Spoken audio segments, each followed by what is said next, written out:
सभी पत्रकार एवं छायाकार मित्रों का हमारे साथ आज इस कार्यक्रम में हमारे कैबिनेट मंत्री कृष्ण बेदी जी और हमारे फाइनेंस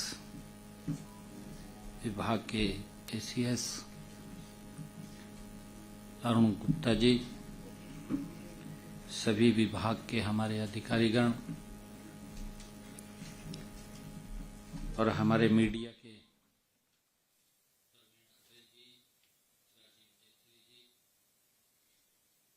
उपस्थित पत्रकार एवं छायाकार मित्रों, आप सब जानते हैं कि हर महीने की 10 तारीख को जो विभिन्न योजनाओं के तहत लाभार्थियों को लाभ पहुंचाया जाता है, उसके निमित्त आज हमने लाडो लक्ष्मी योजना की छठी किस्त वो जारी की है। लाडो लक्ष्मी योजना की इस छठी किस्त के तहत हमारी लगभग 10 लाख बहनें जो लाभार्थी हैं, उनके खाते में 203 करोड़ 28 लाख रुपए की राशि आज ये छठी किस्त में जारी करते हुए उनके खाते में पहुंचाई है। कुल मिलाकर के 6 किस्तों में 1038 करोड़ 5 लाख रुपए की राशि बहनों तक पहुंची है। साथियों, मैं ये भी कहना चाहता हूं कि आदरणीय प्रधानमंत्री नरेंद्र मोदी जी का जो संकल्प है, महिलाओं को आर्थिक रूप से सशक्त करना, मजबूत करना, आदरणीय प्रधानमंत्री जी का जो विजन है, महिलाओं का सशक्तिकरण करना विभिन्न योजनाओं के माध्यम से, उनकी सोच के आधार पर ये डबल इंजन की सरकार गति से काम कर रही है, बहनों को सशक्त करने का काम कर रही है। मैं ये भी बताना चाहूंगा, जैसे मैंने पीछे भी आप लोगों को बताया था कि 25 सितंबर को दीनदयाल लाडो लक्ष्मी योजना ऐप का हमने शुभारंभ किया था और पंडित दीनदयाल उपाध्याय जी के 109वें जन्म दिवस के अवसर पर हमने किस्त जारी की थी। मैं ये भी बताना चाहूंगा कि 2026-27 के बजट में आगामी लाडो लक्ष्मी पंडित दीनदयाल उपाध्याय जी के जन्म दिवस पर यह आय सीमा हमने 1 लाख रुपए तक की थी फर्स्ट फेज के अंदर। इस बजट के अंदर हमने लाडो लक्ष्मी योजना का दायरा भी बढ़ाया है। पहले 5,000 करोड़ रुपया हमने रिजर्व किया था, अब 6500 करोड़ रुपया महिलाओं के लिए रिजर्व किया है। उसका दायरा भी बढ़ाया है। बीच में भी हमने दायरा बढ़ाया था कि ऐसी उन महिलाओं को भी इस योजना का लाभ मिलेगा जिनके बच्चों ने 80% से ज्यादा अंक सरकारी स्कूल में पढ़ने वाले 10वीं और 12वीं की क्लास में लिए हैं, प्राप्त किए हैं, या जिन्होंने अपने बच्चों को गंभीर बीमारी से मेहनत करके बाहर निकाला है, उन महिलाओं को भी इसके अंदर जोड़ा था। इस बजट के अंदर जब हमने इसका और दायरा बढ़ाने की बात की है तो इसका 5,000 से 6500 करोड़ रुपया हमने इसका बजट का प्रावधान किया है और इसका दायरा भी बढ़ाया है। अब 1,80,000 परिवार की हमारी जो बहनें हैं उन तक भी ये लाभ पहुंचेगा। मैंने कहा था कि इस वर्ष के अंदर हम इसकी सारी प्रक्रिया शुरू करके और पंडित दीनदयाल जी उपाध्याय जी के जयंती के अवसर पर उसको आगे हम चालू कर देंगे। और मैं ये भी कहना चाहता हूं कि आज हमने 15 तरह के जो सामाजिक सुरक्षा पेंशनों के तहत 1144 करोड़ 55 लाख रुपए की राशि सीधे 35,55,187 लाभार्थियों के खाते में आज डाली गई है। इसमें वृद्धावस्था सम्मान भत्ता, दिव्यांगजन भत्ता और सामाजिक सुरक्षा पेंशन वो शामिल हैं। हमने व्यवस्था परिवर्तन करते हुए प्रोएक्टिव मोड को अपनाया है और इसके तहत हमने परिवार पहचान पत्र डेटाबेस के आधार पर पात्र जो हमारे स्वयं निर्धारित होती है और पात्र नागरिकों को हमने बिना दफ्तरों के चक्कर काटे। ये कांग्रेस के समय में होता था। कांग्रेस के समय में तो ये होता था 6-6 महीने 1-1 साल बुजुर्ग धक्के खाते रहते थे, घूमते रहते थे, पेंशन नहीं बनती थी।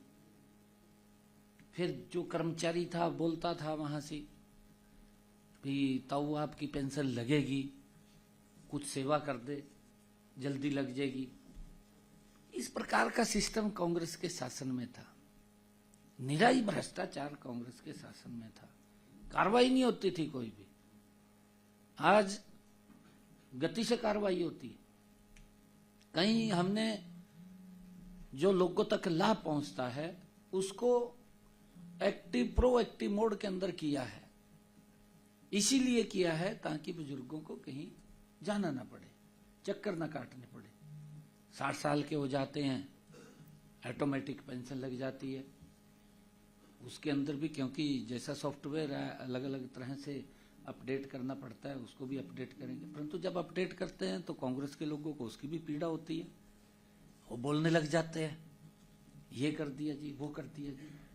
भाई सिस्टम को ठीक किया जा रहा है और जब सिस्टम को ठीक किया जा रहा है तो आम लोगों को तो दिक्कत नहीं है, कांग्रेस को दिक्कत होती है। भाजते फिरते हैं। फिर कई लोग दुकानें खोल लेते हैं। कहा जी दुकान खोल लो, कहा इसको ठीक करेंगे, कहा। परंतु सरकार ठीक करने में लगी हुई है, कोई दिक्कत नहीं है किसी प्रकार की आम जन को। ये सरकार नरेंद्र मोदी जी के नेतृत्व में जो डबल इंजन सरकार चल रही है, आम व्यक्ति को, गरीब व्यक्ति को लाभ पहुंचाने का काम आजादी के बाद अगर किसी सरकार ने किया है तो वो नरेंद्र मोदी जी के नेतृत्व वाली सरकार ने किया है। डबल इंजन सरकार ने किया है आजादी के बाद। नहीं तो राज्यों ही फिराते 2-4 उनके जो इर्द गिर्द घूमते रहा थे, 5-4 दलवाए देते में रौला पाई जाते, कहा मन्नू मिल गया, मन्नू मिल गया। लोग, आम व्यक्ति वंचित रहता था, उस तक लाभ नहीं पहुंचता था। और वो भी नेता राजी हुए फिरा थे।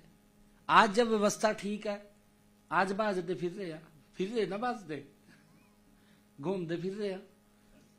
जब घूमने का समय था, जब व्यवस्था ठीक करने का समय था, तब तो व्यवस्था ठीक नहीं की, तब तो कहीं दिखाई नहीं दिए।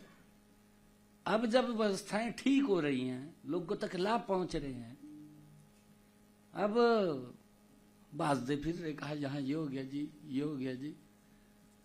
ये विपक्ष की इस प्रकार की पता नहीं क्या झूठ बोल का भाग जा रहा, कहां से इतना शार्प झूठ बोलते हैं, इतना ऐसा झूठ बोलते हैं जचा देंगे पूरा।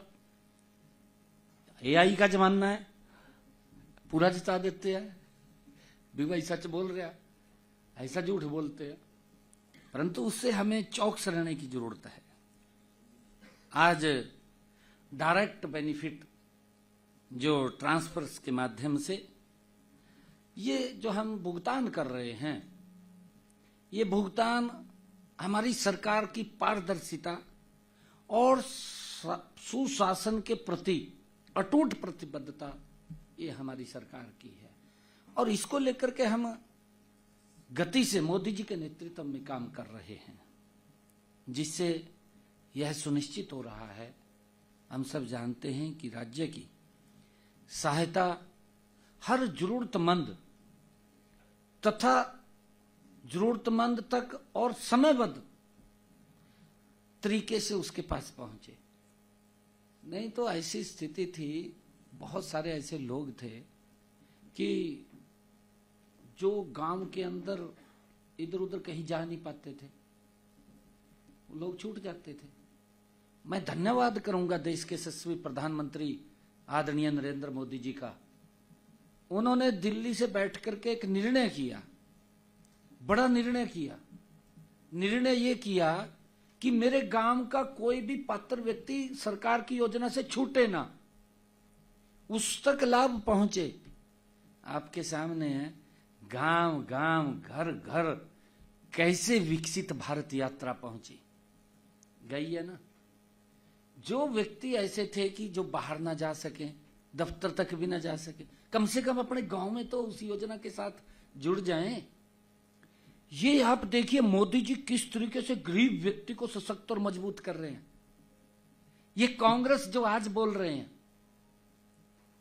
इब राहुल गांधी का तो जेब में हाथ निकलता फंसी रहा। मान ले कोई उसका स्वागत भी कर रहा, तब भी हाथ जेब में पड़ रहा।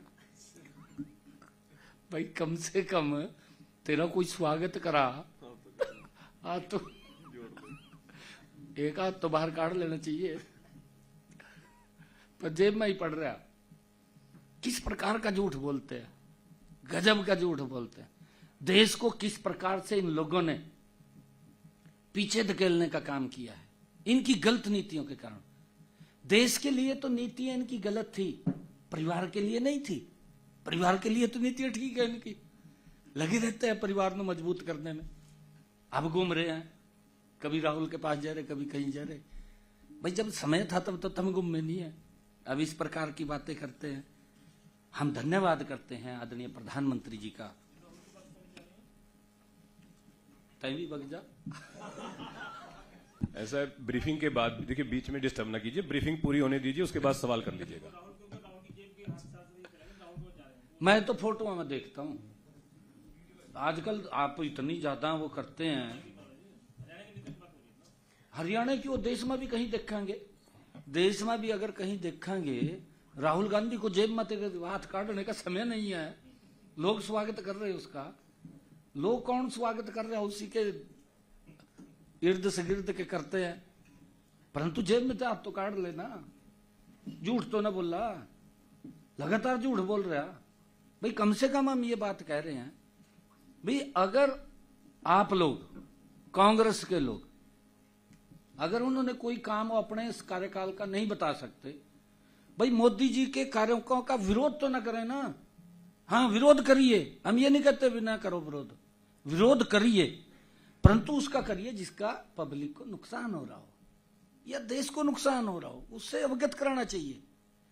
जिससे पब्लिक को लाभ हो रहा है उसी का विरोध कर रहे, फिर ये क्या बात करें इसकी, बताओ आप। ये बड़ा विपक्ष की जो भूमिका है ये बड़ी चिंताजनक है। साथियों मैं ये भी कहना चाहूंगा कि आज हमने दयालु योजना के तहत कि इसको भी हमने ऑनलाइन किया है, नहीं तो गरीब परिवार के ऊपर आपत्ति का पहाड़ टूट जाता था, सरकार का लाभ नहीं पहुंचता था, पता नहीं कहां चला जाता था, कहां नहीं चला जाता था, खाली घोषणाएं होती थी। आज आपके सामने है, हमने इसको ऑनलाइन किया है, पोर्टल से किया है। भाई घर बैठे व्यक्ति इसको पर अप्लाई कर दे, दफ्तर में नहीं जाना, अधिकारी की जिम्मेवारी वेरीफाई करेगा, वेरीफाई करके उसके खाते में पैसा जाएगा, घर में ही जाएगा, उसके अकाउंट के अंदर जाएगा।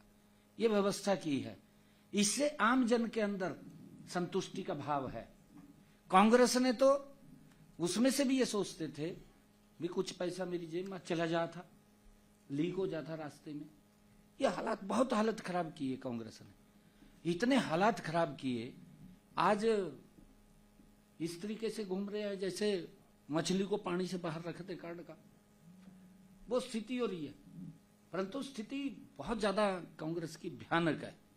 झूठ बोल रहे हैं सारा दिन, आरोप लगाते हैं, आरोप लगा करके भाग जाते हैं, परंतु कहीं कोई गलत है भाई उसके बारे में बताओ भी। मैंने पीछे भी कहा था, आप लोगों के माध्यम से कहा था, भी सुझाव देना चाहिए। विधानसभा में भी कहा मैंने विधानसभा में भी कहा, भाई विपक्ष की जिम्मेवारी है कि तथ्यों के साथ उसको बताए, क्योंकि अच्छा होता है कि विपक्ष जब कोई बात बताता है तो उसके अंदर सरकार की ड्यूटी है कि सुधार करे। अगर सुधार नहीं करे तो पब्लिक सुधार कर देती है। परंतु इन्होंने तो क्या हाल किए है ना, कोई मुद्दा लेकर के आ गया और फिर बाज गए, जुतियां भी अगले दिन पायका ले जा, वो भी नहीं पाते है, बाज ही रहे हैं। दयालु योजना के तहत मैं जिसकी बात कर रहा था, 7,875 परिवारों को 998 करोड़ 7 लाख रुपए की आर्थिक सहायता आज उनके खाते में भेजने का काम एक बटन दबा करके किया। यही ट्रांसपेरेंसी नरेंद्र मोदी जी की है। नरेंद्र मोदी जी मेरे किसान को साल के अंदर 3 बार डायरेक्ट पैसा पहुंचाते हैं। ये कोई छोटा विषय नहीं है जिसकी मैं आज चर्चा कर रहा हूं। आदरणीय नरेंद्र मोदी जी ने 22 किस्तें प्रधानमंत्री किसान सम्मान निधि की पहुंचाई। 22 किस्तों के अंदर नरेंद्र मोदी जी ने मेरे हरियाणा के किसान के खाते में 7,500 करोड़ रुपया 7,500 करोड़ रुपया पहुंचाने का काम किया है। भाई राहुल तो जेब में हाथ पायो घूम रहा था, भी बताए दे भी तुमने क्या कराया तेरे समय में, इतने लंबे सरकार रही है। हुड्डा साहब बताए दे, ये तो घूम रहे, कभी कहीं जा रहे कभी कहीं जा रहे। मैं बताना चाहूंगा उनके समय में भी क्या हाल होता था, अभी थोड़ी देर में बताऊंगा। अभी मैं गरीब आदमी की बात कर रहा हूं, उन तक जो हाल पहुंचाने की, जो योजनाओं का लाभ पहुंचाने का काम था, अभी उसके ऊपर चर्चा कर रहा हूं, क्योंकि कोई गरीब व्यक्ति न छूटे। आदरणीय मोदी की सरकार जो डबल इंजन की सरकार है, वो गरीब के दर्द को समझ रही है, समझ करके उसका लाभ पहुंचाने का काम सरकार कर रही है। और आज से पहले इसी योजना के तहत, जैसा अभी अरुण जी ने भी बताया है कि ये 2023 के अंदर हमने शुरू किया था, अब तक हमने 56,223 परिवारों को 2,118 करोड़ 23 लाख रुपया डायरेक्ट उस परिवार के खाते में पहुंचाया है जिसके ऊपर कोई विपत्ति का पहाड़ टूटा है, हमने उसके खाते में पहुंचाया है। ये छोटी बात नहीं है। ट्रांसपेरेंसी आधार के ऊपर यही गरीब व्यक्ति को सशक्त और मजबूत करने का माध्यम है। इनके समय में तो बातें होती थी, ये तो खाली घोषणा कर देते थे, घोषणा करके भाग जाते थे। मैनिफेस्टो उड़ी दे अंदीन के रहा था, क्या कराया क्या नहीं कराया, बात ये झूठ फैलाने की करते रहते हैं। परंतु साथियों, हमने आज ही आपके सामने है, जब से आदरणीय मोदी जी के नेतृत्व में सरकार बनी है, हमारे मोदी जी के नेतृत्व वाली सरकार जो हमारे अनुसूचित जाति वर्ग के लोग हैं, किसान हैं, उनकी भी चिंता अगर कोई सरकार कर रही है तो नरेंद्र मोदी की सरकार कर रही है। पड़ोस में पूछ लो, पंजाब के अंदर कांग्रेस की भी रही है, आम आदमी की सरकार है। भाई जो अनुसूचित जाति के किसान हैं उनको ट्रैक्टर के लिए कभी सब्सिडी दी है क्या? पूछना चाहिए भी कभी सब्सिडी दी क्या? आज हमने पिछले साल भी, मेरे ख्याल उससे पिछले साल भी लगातार हमारी सरकार, आज हमने जो अनुसूचित जाति के हमारे किसान हैं, ऐसे 645 किसानों को ट्रैक्टर खरीदने के लिए 19 करोड़ 35 लाख रुपए की राशि आज जारी की है। और वो जल्दी ही उनको ट्रैक्टर मिलेगा, चाबी देने का काम उनको करेंगे। आज ये सब्सिडी जारी की है ताकि वो ट्रैक्टर अपना खरीद सके। पर ट्रैक्टर 3 लाख रुपए उनको दे रहे हैं, पर ट्रैक्टर 3 लाख रुपए। क्योंकि गरीब को कैसे सशक्त और मजबूत किया जाए, ये हमारी सरकार का ध्येय है। और साथियों, मैं भी कहना चाहूंगा कि इसको हमने ट्रांसपेरेंसी तरीके से किया है, कर रहे हैं, क्योंकि उपायुक्त के महोदय के माध्यम से हम इसको एप्लीकेशंस लेते हैं और उसके माध्यम से उनको हम देने का काम करते हैं। और मैं ये भी बताना चाहूंगा आज आप लोगों को कि आज हमने विभिन्न 18 योजनाओं के तहत कुल 1665 करोड़ 25 लाख रुपए सीधे लाभार्थियों के खातों में आज राशि डाली है। 1665 करोड़ 25 लाख सीधे गई है आज, अभी बटन जो हमने दबाया है। साथियों, मैं ये भी बताना चाहूंगा कि पिछले दिनों हरियाणा में भारी बारिश हुई है। हमारी पूरी नजर उस बरसात से कोई नुकसान ना हो मेरे किसान का, हमारी पूरी नजर हरियाणा प्रदेश के हर कोने पर थी। गत 6, 7, 8 अप्रैल को, क्योंकि भारी बरसात हुई है, प्रदेश के 4 जिलों फतेहाबाद, हिसार, सिरसा, कुरुक्षेत्र के कुछ गांव में फसलों को नुकसान होने की रिपोर्ट हमें प्राप्त हुई है, क्योंकि ओलावृष्टि हुई है, कहीं कहीं अलग पॉकेट्स के अंदर हुई है। मैंने स्वयं वहां के जिला उपायुक्तों से भी फोन पर पूरी रिपोर्ट लिया है, स्वयं बात की है। हमने किसी किसानों की फसल को हुए नुकसान एवं भरपाई के लिए कल ही हिसार, सिरसा, फतेहाबाद के लिए पोर्टल खोल दिया है। बाकी नुकसान वाले जिलों में खोल दिया जाएगा, कार्रवाई हो जाएगी तुरंत। आज सुबह 10 बजे इस पोर्टल पर तीनों जिलों के 21 गांव, जहां जहां नुकसान हुआ है वहां खोला है, 21 गांव के 1350 किसानों ने 10,088 एकड़ क्षेत्र का पंजीकरण भी करवा लिया है, क्योंकि वेरीफाई होगा, उसके बाद उसको वेरीफाई करेंगे। इनमें फतेहाबाद जिले के 9 गांव हैं, हिसार के 10 गांव हैं, सिरसा के 2 गांव शामिल हैं। और साथियों, कुरुक्षेत्र के भी कुछ गांव, 6 गांव के करीब में कुरुक्षेत्र के हैं, उसका पोर्टल भी आज शायद खुल जाएगा। सरसों की खरीद के अंदर भी हम लगातार, क्योंकि 28 मार्च से हमने सरसों की खरीद शुरू की थी, अब तक मंडियों में 16,046 मीट्रिक टन सरसों की आवक हुई है हरियाणा प्रदेश के अंदर। इनमें से 3,421 मीट्रिक टन सरसों की सरकारी खरीद की गई है। शेष सरसों निजी व्यापारियों द्वारा खरीदी गई है, क्योंकि एमएसपी से ज्यादा मूल्य मिला है, व्यापारी लेकर के गए हैं। मुझे खुशी है कि जब एमएसपी ज्यादा मिलता है तो मेरे किसान का लाभ होता है। मंडियों में 1,558 मीट्रिक टन सरसों का उठान कराया जा चुका है। किसानों को 6,200 रुपए प्रति क्विंटल जो एमएसपी है, एमएसपी के हिसाब से अब तक 4 करोड़ 94 लाख रुपए का भुगतान डीबीटी के माध्यम से उनके बैंक खातों में किया जा चुका है। इसी प्रकार साथियों, गेहूं की खरीद को लेकर के जो हमने 1 अप्रैल से गेहूं की खरीद शुरू की थी, 1 अप्रैल से खरीद शुरू हुई थी, अब तक मंडियों में 17,37,000 मीट्रिक टन गेहूं की आवक हुई है। 17,37,000 मीट्रिक टन गेहूं की आवक मंडियों में हुई है। इनमें से 3,92,000 मीट्रिक टन गेहूं खरीदी जा चुकी है। और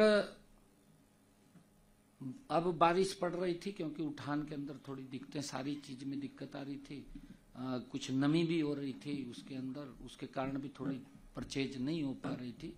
मौसम परमपिता परमात्मा ने खोला है और जल्दी ही, क्योंकि अब एकदम दबाव भी रहेगा पूरा मंडियों के ऊपर। हमारी पूर्ण तैयारी है। और अब तक मैं ये बताना चाहूँगा कि किसानों को जो उठान की प्रक्रिया है, मौसम खुलेगा, अब उठान शुरू हो जाएगा।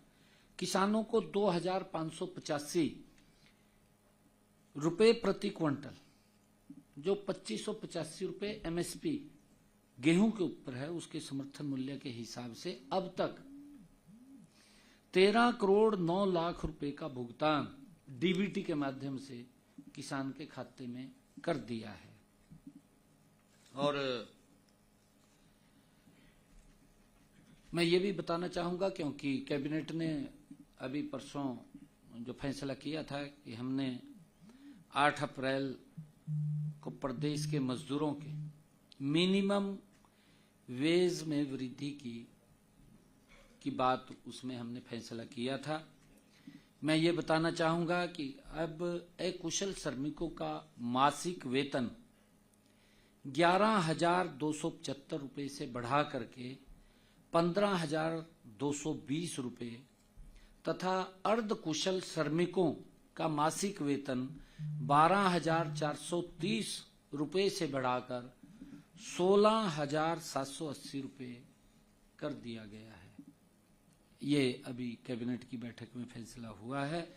इसी प्रकार जो हमारे कुशल श्रमिक हैं उनका मासिक वेतन 13,704 रुपये से बढ़ाकर 18,500 रुपये वो किया गया है। और इसी प्रकार हाई स्किल्ड श्रमिकों का मासिक वेतन 14,389 रुपये से बढ़ा करके हमने 19,425 रुपये ये कर दिया गया है। और श्रमिकों के न्यूनतम मासिक वेतन में लगभग 35% की बढ़ोतरी ये की गई है। और मैं एक और आपको ये कहना चाहूँगा, क्योंकि पिछले दिनों हमारे फरीदाबाद के अंदर एक दुखद घटनाक्रम हुआ था। फायर कर्मियों ने वहाँ पर अपनी जो साहस दिखाते हुए उसके अंदर आग के ऊपर काबू पाते हुए वो स्वयं भी उस दुर्घटना में शिकार हो गए हैं। ऐसे हमारे HKRN के तहत कार्यरत 2 फायर कर्मियों की ड्यूटी के दौरान उनकी दुखद मृत्यु इस हादसे में हो गई थी। और मृत्यु के बाद सरकार ने तुरंत राहत के रूप में प्रति परिवार 30 लाख रुपए की राशि वो जारी करने का निर्णय लिया है। दोनों परिवारों को 30 लाख रुपए, हरियाणा परिवार सुरक्षा न्यास के माध्यम से 10 लाख रुपए प्रति परिवार तथा मुख्यमंत्री राहत कोष से 20 लाख रुपए प्रति परिवार राशि जारी की जाएगी। और इसके अतिरिक्त उनके परिवार के एक आश्रित को HKRN के माध्यम से नौकरी भी दी जाएगी, क्योंकि वो HKRN में लगे हुए थे। इसके अलावा सरकार अतिरिक्त इंश्योरेंस के रूप में भी, क्योंकि उनका बैंक से महाराष्ट्र बैंक ऑफ महाराष्ट्र उसके अंदर उनसे बातचीत चल रही है, उसके वित्तीय सहायता पीड़ित परिवारों को दिलाने का प्रयास भी विभाग कर रहा है। और साथियों मैं ये भी बताना चाहता हूँ, क्योंकि कांग्रेस और कई अन्य दल लगातार ऐसे घूम रहे हैं कि जैसे कोई मुद्दा होता है कि कैसे मुद्दे को पकड़ा जाए, परंतु मुद्दा हाथ नहीं लगता, मारे मारे घूमते हैं। अपने याद नहीं रहती उनकी बातें भी, हमारे कार्यकाल में क्या होता था, कैसे व्यवस्थाएं थी। व्यवस्थाएं तो तब पता लगे ना, तब जमीन पे जाएं। आज हमारे सभी विधायकगण, सभी मंत्रीगण, सभी अधिकारीगण, आज हर मंडी का एक नोडल अधिकारी भी है। हमारा ACS लेवल का सचिव जिले का देख रहा है कि किसान को कोई किसी प्रकार की दिक्कत ना आए। हमारे मंत्री जा रहे हैं मंडियों में, व्यवस्थाओं का जायजा ले रहे हैं, देख रहे हैं। हमारे विधायकगण जा रहे हैं, मंडियों का जायजा ले रहे हैं कि किसान को भी एक रत्ती भर दिक्कत वहां ना आए। परंतु हमारे विपक्षी साथी जिस प्रकार का बवंडर खड़ा करने की कोशिश कर रहे हैं, मैं उनके बारे में भी थोड़ा बताना चाहता हूं, क्योंकि उनको ध्यान रखना चाहिए कि उनके समय में क्या होता था, कैसी कैसी व्यवस्थाएं थी, कैसे किसान परेशान होते थे, वो नहीं था ध्यान में इनके। तब तो कहीं और राजी रहते थे वो। 2005 से 2014 हुड्डा साहब का शासन रहा। हुड्डा साहब ने राज किया है, शासन नहीं किया। 2005 से 2014 तक राज किया है कांग्रेस सरकार ने। उनके राज में क्या होता था, गेहूं खरीद को लेकर के आज घूम रहे हैं। मैं बताना चाहूंगा, थोड़ा सा आईना उनको दिखाना चाहूंगा भी तेरे समय में क्या होता था। कम से कम वहां प्रेस में बोलना चाहिए इनको भी हमारे समय में ये व्यवस्था थी, इनके समय में ये व्यवस्था है, इन्होंने परेशान कर दिया किसानों को भी, हम ये सुविधा देते थे। बताना ही फर्ज बैठता है ना। कंपैरिजन तो तभी होता है, खाली घूमने से कोई लाभ थोड़ी होता है कि आज घूम रहे हैं मंडियों में।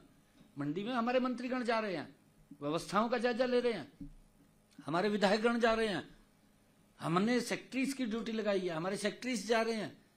मेरे किसान को कहीं रत्ती भर दिक्कत परेशानी ना आए उसकी व्यवस्था कर रहे हैं। कहीं गड़बड़े हुई उसके लिए एक योजना भी बनी है, उस गड़बड़ को रोका जाए।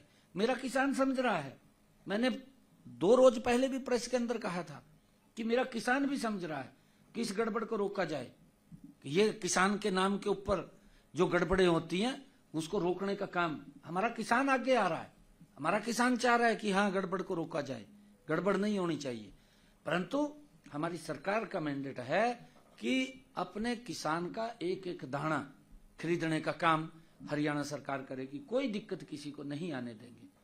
ये जागरूक सरकार है, ये जाग रही है, रात को भी जागती है सरकार, ये रात को भी देखती है अभी किसान को कोई परेशानी ना हो, तब भी देखती है।